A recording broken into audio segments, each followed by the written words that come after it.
मैं बता दूं, अभी देखो हम चाहे कितना ही कुछ कह लें भाई साहब, एक लड़का है 50 साल का, भारत जोड़ो यात्रा पे निकला पड़ा है, जबकि दिन उसके घर जोड़ो यात्रा वाले हैं। वो पिछले दिनों जालिम सिंह जी वो चला गया आंध्र प्रदेश भारत जोड़ो यात्रा में। तो आंध्र प्रदेश के लोगों को हिंदी तो समझ में आती नहीं है। वो भीड़ में से निकल के राहुल गांधी जी आ रहे थे स्टेज की तरफ। तो इतने में एक आंध्र प्रदेश की महिला खड़ी हुई और राहुल गांधी के सर पे हाथ रख के बोली, येंडू वरकिने तुम्बा। अब अगला उत्साहित तो रहता ही है, स्टेज पे आकर बोला बस बस बस बस बस, अब की बार कांग्रेस को आने से कोई नहीं रोक सकता। एक अम्मा ने मेरे सर पे हाथ रख के बोला है, येंडू वरकिने तुम्बा। तो नीचे से एक आदमी बोला, बेटा ये तुमसे कह रही है कि बेटा तुमसे नहीं हो पाएगा। हालात ही हैं भाई साहब। हम तो चाहे कितने, अच्छा देखो महिलाओं की इतनी बातें करते हैं भाई। एक बच्चे ने प्रस्ताव लिख के दिया, महिलाओं के ऊपर प्रस्ताव लिखवाया गया, उनके पिताजी को भी बुलवाया गया, भाई आप भी प्रस्ताव लिखो। तो एक बच्चे के पापा ने प्रस्ताव लिखा, सुनना भाई। स्वागत है भैया। महिलाएं पहले से बहुत ज्यादा दबा के रखी जाती थी, महिलाओं को पढ़ने नहीं दिया जाता था, महिलाओं को बंदर खा जाता था। टीचर ने तीसरी लाइन देखी, बंदर खा जाता था। उसने उसके पास लेके, बेटा ये क्या लिख दिया तुमने? उसके पिताजी से बोला, ये आपने क्या लिख दिया? महिलाओं को बंदर खा जाता था। कह रहा ओ भाई साहब स्पेस डालना भूल गया, लिखा था महिलाओं को बंदर रखा जाता था। हालात वहीं से बिगड़े पड़े हैं। हाँ। लेकिन मैं आपके बीच में बताना चाहता हूं कि मां सोनिया गांधी की क्या तकलीफ है। मां माई होती है भाई साहब, वो माई होती है जो लाड़ प्यार में बच्चे को इतना बड़ा कर दे। अब सुनना, मां ने राहुल गांधी को सामने बिठाया और मां ने गाना गाया राम लखन फिल्म का। मैंने उसके कुछ शब्द बदले हैं, पर आपको मजा आए तो बस तालियां बजा दीजिएगा भाई साहब। हालांकि आप एडवांस में भी बजा सकते हैं। मां ने बोला बेटे से, ओ राहुल बड़ा दुख दीन, भाषण ने तेरे बड़ा दुख दीन, मेरी भद पिटवाई नाक भी ये कटवाई, मेरा मुश्किल कर दिया जीना, बड़ा दुख दीना। पर माँ को जो असली बड़ा दुख है वो सुन लो क्या है। माँ बोली राहुल गांधी से, तूने अपना घर ना बसाया, दिग्विजय सिंह तो दूजी ले आ। बहुत बढ़िया। तूने अपना घर ना बसाया, दिग्विजय सिंह तो दूजी ले आया। ताली क्यों नहीं बजा रही इस बात पे आप? अब यहां से ना हालात देखिएगा। अभी आपने पिछले दिनों देखा भाई साहब, बिहार में नीतीश कुमार जी भाजपा में मिल गए। जालिम सिंह जी हंस गए इस बात पे। तो जब नीतीश कुमार जी इंडिया अलायंस से निकल के भाजपा की ओर जा रहे थे, तो पहले राहुल गांधी जी निकल के आए और रोकने की कोशिश करी, गाना खिलौना फिल्म का। राहुल गांधी जी ने यूं हाथ किया और नीतीश कुमार जी को रोकने के लिए बोला, गिला तुम से नहीं कोई, मगर अफसोस थोड़ा है कि जिस मोदी ने मेरा मुंह काला करके छोड़ा है, उसी मोदी से फिर रिश्ता क्यों अपना जोड़े जाते हो। इंडिया अलायंस के मेंबर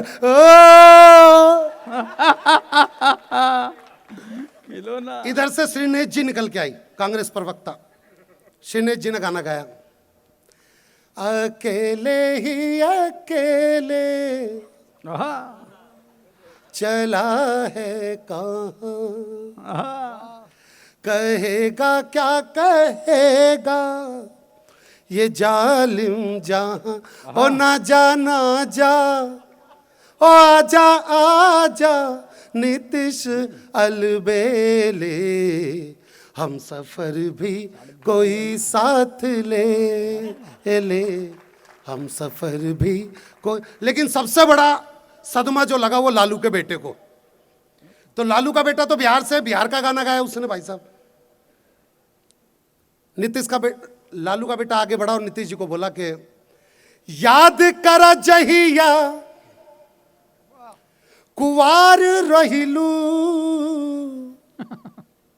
पियवा से पहिले हमार रहिलू। लेकिन नीतीश जी जो आगे बढ़ रहे थे उन्होंने सिर्फ एक ही गाना गाया, ओ हो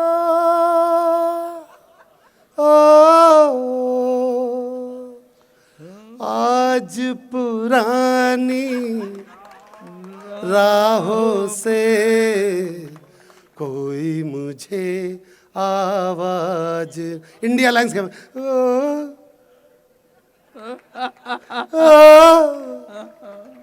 लेकिन इन सबसे अलग बीजेपी वाले नीतीश कुमार जी का जो स्वागत कर रहे हैं एक गाने से।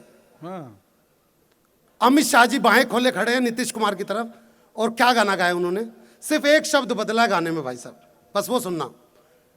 अमित शाह जी, तुम जो मिल गए हो तो ये लगता है पटना मिल गया।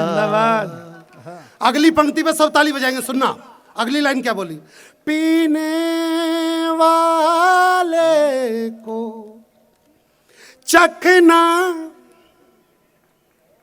मिल गया पटना मिल गया। लेकिन एक बात, चार पंक्तियां देता हूं आपको कि मेरे लिए सुनार से ज्यादा वो लोहार बहुत अच्छा है, वो जो ठुक ठुक नहीं करता उसका एक ही वार बहुत अच्छा है, और वो जो देश के सैनिकों का सर झुकने ही नहीं देता, कुछ भी कहो मेरा चौकीदार बहुत अच्छा है।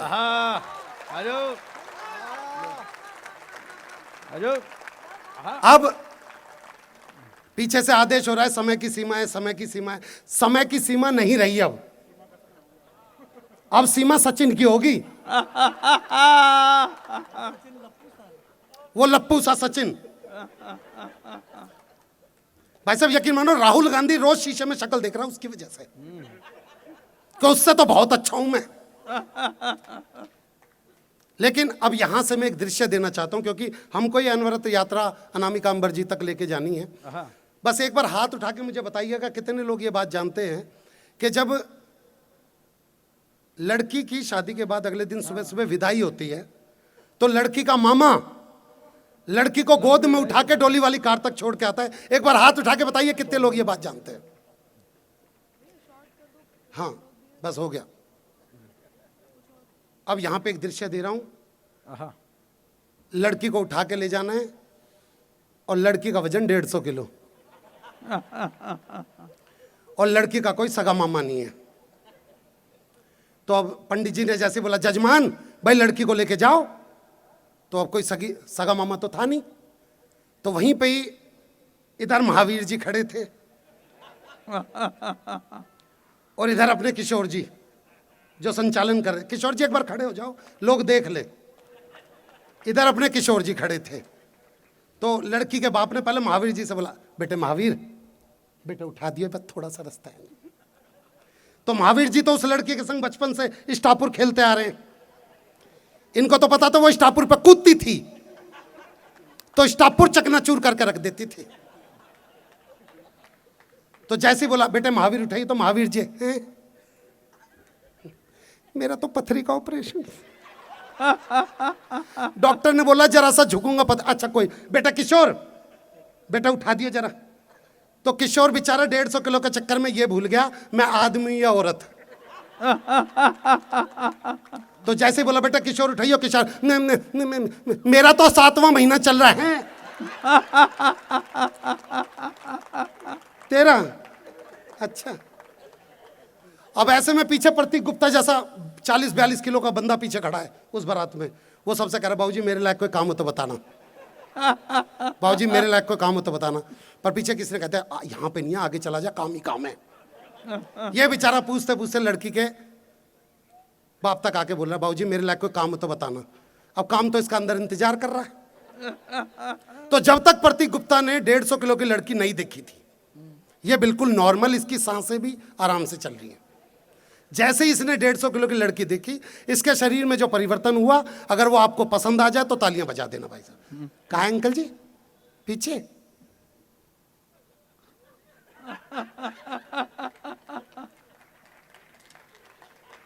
जिंदाबाद।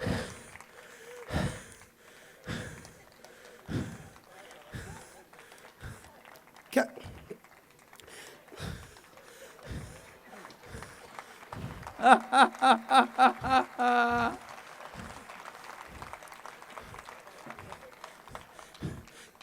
क्या करना अंकल जी? उठानी है अंकल, इसको उठाने में तो मैं ही हूं। और छुटकी ना आई हो, ये तो मुटकी है। पर सबने बोला नहीं देख बेटे, अब तूने बोल दिया, अब तुझे उठानी पड़ेगी। तो इसने उठाने की छोटी सी कोशिश की तो रीढ़ की हड्डी में से चटक की आवाज आ गई। पर भाई साहब, ये फोटोग्राफर, ये जो व्हाइट शर्ट में खड़ा हुआ है, ये आया और इसने सुल्तान फिल्म का गाना गाया प्रतीक गुप्ता का कॉन्फिडेंस बढ़ाने के लिए। खून में तेरे मिट्टी, मिट्टी में तेरा खून, ऊपर अल्लाह नीचे दर, बीच में तेरा जुनून। भाई साहब, इसने लड़की उठा ली, पर उस घर का आंगन इतना ही बड़ा था जितना यहां से लेके वहां का गेट। यह आधे रास्ते तक ही गया था कि लड़की के मन में फिर मां के प्रति प्यार जग गया। वो इसकी गोद से उतर कर मम्मी कहती हुई वापसी आ गई। लड़की का बबरा, अरे लेके आ, करे लेके आ मतलब ये कैमरामैन के यहां तक तो लेके आ गया था, बस यहीं पे ले जाता। कह रहा दोबारा उठा। इसने दोबारा उठाने की कोशिश की पर नहीं उठ रही। अब की बार जालिम सिंह जी आए। जालिम सिंह जी ने मेरी जंग फिल्म का गाना गाया। ओ, आ, आ, ओ,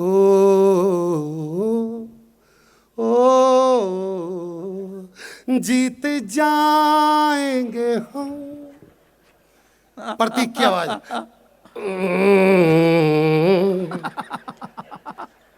इन्होंने फिर गाया, जीत जाएंगे हम तू अगर संग है।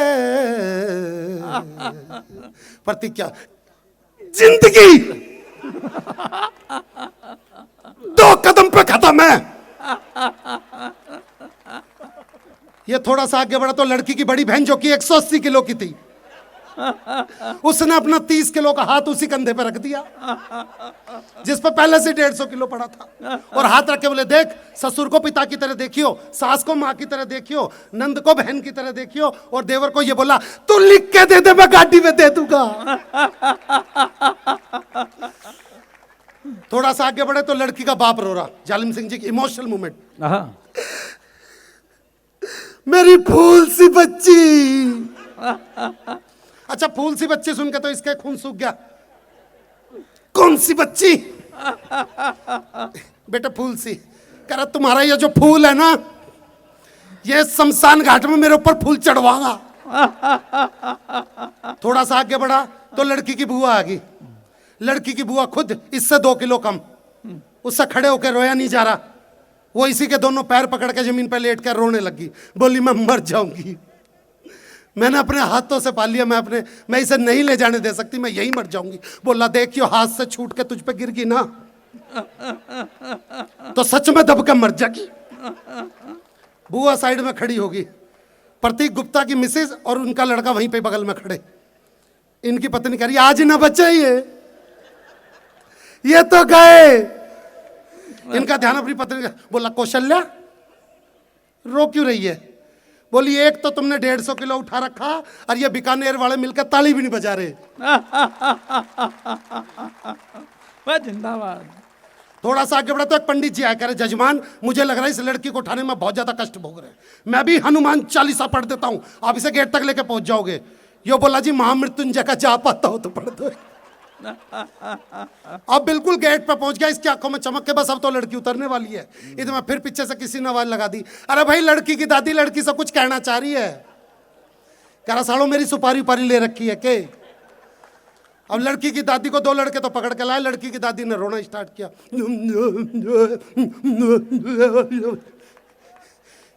कह रहा भैया क्या कर रही है? कह रहा भैया बुजुर्ग औरत है सांस फूल रही है। कह रहा सालों किसी की सांस उखड़ भी तो रही है। अब दादी ने रोना स्टार्ट किया। पहले की दादियां एक लाइन बोलकर लड़की विदा कर देती थी, हो मेरी चिड़िया उड़ गई रे, बोला किसी के तोते भी तो उड़ा रही है। ये जैसे डोली वाली कार तक पहुंचा, उससे बोला बेटे जल्दी से दरवाजा खोल। वो बोला अंकल जी यो गाड़ी नहीं है, 6 गाड़ी छोड़ के। या किसी तरीके से 6ठी गाड़ी तक पहुंचा, उससे बोला बेटे जल्दी से दरवाजा खोल। उसका अंकल जी, अरे बोल, वो मजाक कर रहा था वही गाड़ी है। इसने गाड़ी में जैसे लड़की को बिठाया, गाड़ी का पिछला टायर पंचर। लड़की का बाप बोला निकाल कर। निकाल मतलब? अंकल जी तो ठूसी बहुत मुश्किल से है। पर किसी तरीके से बाबा जी ने जेसीबी भेजी, ऊपर से गाड़ी कटवाई गई, लड़की जेसीबी पर विदा हुई। अगले ने चैन की सांस ली। लड़की का बाप बोले बेटा चैन की सांस क्यों ले रहा है? अभी तो गांव का एक चक्कर करके फिर घर में जाएगी, तुझे फिर लेके आना पड़ेगा। लेकिन दोस्तों सिर्फ 4 पंक्ति आपको देना चाहता हूं। हमारे दिल्ली में एक घटना हुई, और यह घटना मैं क्यों बताना चाहता हूं। किशोर जी सुनना, आप सुनना जालिम सिंह जी, एक बिटिया के 35 टुकड़े मिले भाई साहब दिल्ली के अंदर। तब हमने अपना कवि धर्म निभाया। मैं 4 पंक्ति आपको देना चाहता हूं। मेरी जो अपने घर की बच्चियां हैं, मैं अपनी बच्चियों को ये 4 पंक्तियां दे के जाना चाहता हूं, अपनी जगह पे लेना चाहता हूं कि सुंदर सपन सलोने चुनना, बुरे ख्वाब को मत चुनना। ये जो मेरी बेटियां बैठी हुई हैं, बस बेटा ये 4 पंक्तियां लेके चली जाना, क्योंकि दिल्ली में बहुत बुरा कांड हुआ, 35 टुकड़े मिले श्रद्धा के, तो ये 4 पंक्तियां निकली। बस ये 4 पंक्तियां ले जाना बेटा, बस यही मैं 4 पंक्तियां देके जा रहा हूं कि सुंदर सपन सलोने चुनना, बुरे ख्वाब को मत चुनना, और खोदे जो पहचान तुम्हारी उस नकाब को मत चुनना। और मेरी बच्चियों, मेरी ये 4 पंक्तियां याद रखना तुम सदा। रवि सूर्य दिनकर को चुनना, आफताब को मत चुनना। रवि सूर्य दिनकर को चुनना, आफताब को मत चुनना। धन्यवाद सर।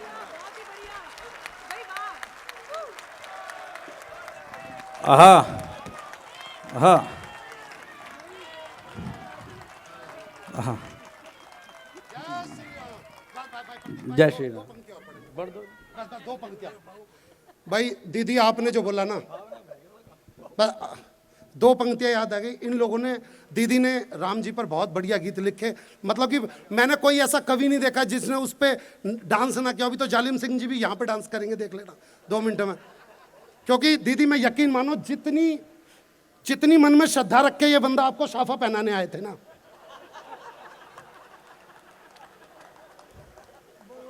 ये जो भाई साहब, आप ये आपके बगल में कौन बैठे भाई साहब? हाँ, विश्वनाथ जी चाह रहे थे पहले साफा पहनाना, सीढ़ियों से छीना उनके हाथ से, कह नहीं ये मैं करूंगा। मेरे सर पे भी पहना दिया, आधा छीन के, कह रहे नहीं उसके भी सर पे मैं ही पहनाऊंगा। राम के ऊपर बहुत कुछ लिखा गया, मैंने सिर्फ 2 पंक्तियां लिखी। और मेरे जो बड़े हैं वो कहते, विनोद तूने 2 पंक्तियों में बहुत बड़ी बात लिख दी, कि वो जो कहते थे हम देखेंगे कैसे बनेगा धाम, और दूसरी पंक्ति पे बता देना भाई साहब कि इस देश को कौन चला रहा है, इस देश में किसकी सरकार है। कि वो जो कहते थे हम देखेंगे कैसे बनेगा धाम, वो भी 22 जनवरी को कहता मिला। जय श्री राम, जय श्री राम, जय श्री राम। धन्यवाद साहब।